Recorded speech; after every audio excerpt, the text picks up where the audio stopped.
राधे राधे जी, कैसे हो आप सब। आशा करती हूँ कि आप सभी बहुत ही अच्छे हो। तो सारी रसोई बनाकर पूरे घर को ठंडा कर कर, चूल्हे को ठंडा कर कर ये मैं मटकी धोकर भर दूँगी, रात भर रहेगी। और सुबह की कुछ तैयारी कर लूँगी मैं, जिसके लिए देखिए थाली मैंने 3-4 कटोरियाँ रख ली। सारी जो भी हमने बनाई है वो रखेंगे, इसमें परोस के ले जाएंगे। दिया रख लिया और साथ ही ना एक बाती बनाकर रुई के डब्बे में रख ली, और मोली, कुमकुम, मेहंदी और साथ साथ इसके ना घर का बना काजल ले जाती हूँ मैं। ये देखिए घर का बना काजल है, मैं पूजा पाठ के लिए यही यूज़ करती हूँ। और इसी के साथ ना मैं क्या करूँगी, जो भी जो हमने बनाए थे माता रानी की अष्टमी के लिए, और ये मटकी का जो पानी है ना इस बर्तन में भर के ले जाऊँगी मैं। और ये हमारे घर का बना हुआ घी, कल सुबह इसी का दीपक होगा। और साथ ही साथ ये देखिए इस पे ना मैंने ये वेट इसलिए रखा है क्योंकि ना बहुत सारे चूहे हो रखे हैं। जो भी बनाना था उसका मेन्यू मैंने लिख रखा है, और बस सारी चीज़ें बन गई तो इसको अब बस क्रॉस करके फेंक दूँगी। और इसी के साथ ना आपको दिखाती हूँ, हर चीज़ पर ना कुछ वेट रखना पड़ता है। इडली कुकर में मैंने पराठे रख दिए, नीचे सांगरी की सब्ज़ी, ऊपर गोल वाली कढ़ाई की पूड़ी, उसके ऊपर वेट रखा।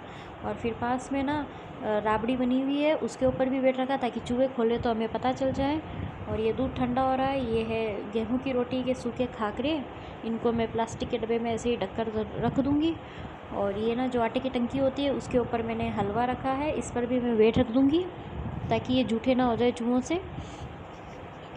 और बाकी सारे बर्तन आज के दिन हमारे घर पर खाली कर लेते हैं, पर है ना ये जो माता रानी का जो हलवा होता है ना वो कढ़ाई हम खाली नहीं करते हैं। और माचिस की कमी थी तो मैंने इसमें तीली की डब्बी भी रख दी। और इसी के साथ ये देखिए लगभग सारा काम ख़त्म हो चुका है। और बस अभी ये जो बचा है दूध की जाली को हम उल्टा करेंगे, इसके ऊपर भी हम रख देंगे वेट ताकि इसको भी चूहे खोल ना सके। चूहों का आतंक मचा हुआ है अभी तो।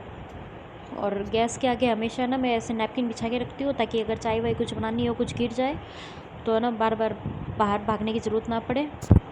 और किचन प्लेटफॉर्म भी ज़्यादा गंदा नहीं होगा। दूध थोड़ा सा गर्म था तो इसको ऐसे ना कटोरी से थोड़ा सा ऊपर नीचे कर इसको ऐसे ठंडा कर लेंगे। और इतना सा जावन देती हूँ मैं, 3 किलो दूध है ये, तो मैं इतना सा ही जावन देती हूँ। ये ट्रिक मैंने अपनी मासी से सीखी है, क्योंकि उनके ना लस्सी जमाते हैं, उनके दुकान है। तो वह ना 50-50 किलो जब दूध गर्म करते हैं ना तो उस परात में दूध डालकर इसी तरह से थोड़ी सी उंगली घुमा देते हैं। और ये है हमारे प्रसाद की थाली माता रानी की। एक क्लिप अगले दिन सुबह की है, मतलब 22 मार्च की, जिसमें ना सारी थाली परोस दी मैंने। ये देखिए 4-5 तरह के खाकरे, राबड़ी और सांगरी की सब्ज़ी, दही वड़े, सारी थाली लेकर हम आ गए माता रानी के यहाँ पूजा करने। अंदर बहुत भीड़ थी तो मैं वीडियो नहीं बना पाई। और ये मैं कर रही हूँ पंथवारी का पूजन, जो कि मंदिर के बाहर साइड में होता है। मैं पूजा कर ही रही थी कि पता नहीं कौन दीदी आई, उनको ज़्यादा जल्दबाजी थी तो मैंने अपना हाथ हटा लिया कुछ देर के लिए। तब वो पूजा कर चली गई, तब मैंने फिर से कंटिन्यू की। और यहाँ से पूजा कर अब हम आ गए थे थोड़ी सी मिट्टी लेकर, थाली में रख ली थी मैंने मिट्टी।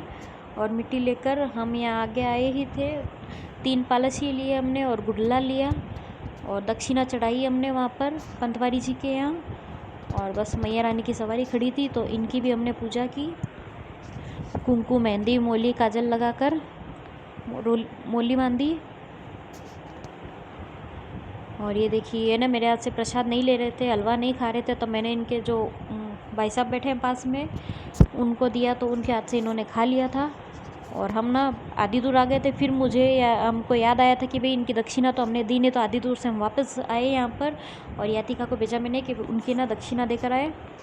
और बस आए घर, जो मिट्टी में लेके आई थी इसको ना थोड़ा सा गीला कर मैं इनके ना 2 छोटे छोटे लड्डू बना लूँगी ताकि दरवाजे के दोनों साइड रखे जाएं। पहले तो बड़े बड़े लड्डू बनते थे, अब ना इतनी मिट्टी है नहीं वहाँ पर। और ये ना मुझे मेरी माँ ने बताया था, मतलब मेरी सासू माँ ने। इसका रीज़न क्या है वो तो मुझे अभी तक पता नहीं है, पर अब मैं तो हमेशा करती हूँ ऐसा। दरवाजे के ना दोनों साइड रख दिया। पहले आलिया हुआ करती थी गेट के दोनों तरफ, अब वो नहीं है तो एक खिड़की में रख दिया मैंने, और एक चौकी बनी हुई है उस तरफ रख दिया।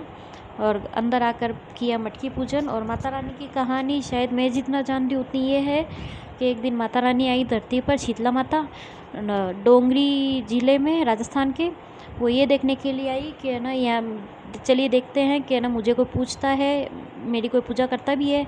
जैसे ही माता रानी आई तब ना लोगों ने उनको देख लिया और सब ने ना अपने अपने तरीके से अच्छे अच्छे व्यंजन बनाए थे और उनको ना गर्मा गर्म ही भोग लगा दिया, जिससे कि माता रानी के शरीर में ना छाले पड़ गए और उनके शरीर में बहुत जलन होने लगी। तभी मैया दौड़ी दौड़ी है ना गई तो उनको ना एक कुम्हार दिखा, तो मैया ने उनसे कहा कि बेटा मेरे ना पूरे शरीर में जलन हो रही है। तो कुम्हार जी ने क्या किया, उनके शरीर पर मिट्टी का लेप लगा दिया, जिससे ना थोड़ी सी जलन कम हुई। फिर मैया ने कहा मुझे भूख लगी है, तो कुमार जी ने क्या किया, अपने घर में ना जो रात की बनी हुई बासी राबड़ी थी और रोटी थी वो मैया को भोग लगाया, तो जिसको खाकर उनके शरीर का पूरा ताप खत्म हो गया।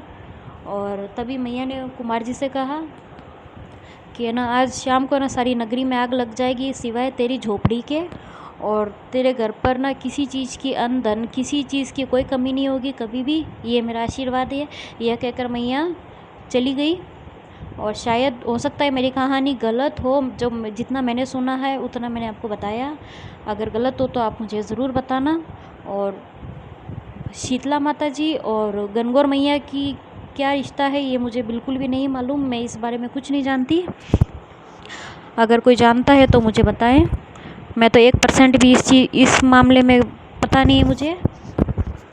तो ये थी मेरी शीतला माता की कहानी जितनी मैं जानती हूँ। और ये अंदर आकर किया मटकी पूजन, मटकी को भोग लगाया और ऊपर स्वास्तिक बनाया, जो उसके ऊपर जो ढक्कन लगा होता है जिसको हम बोलते हैं ढकनी, उसका भी पूजन किया और इनको भी जो बनाया था उनका भी भोग लगाया।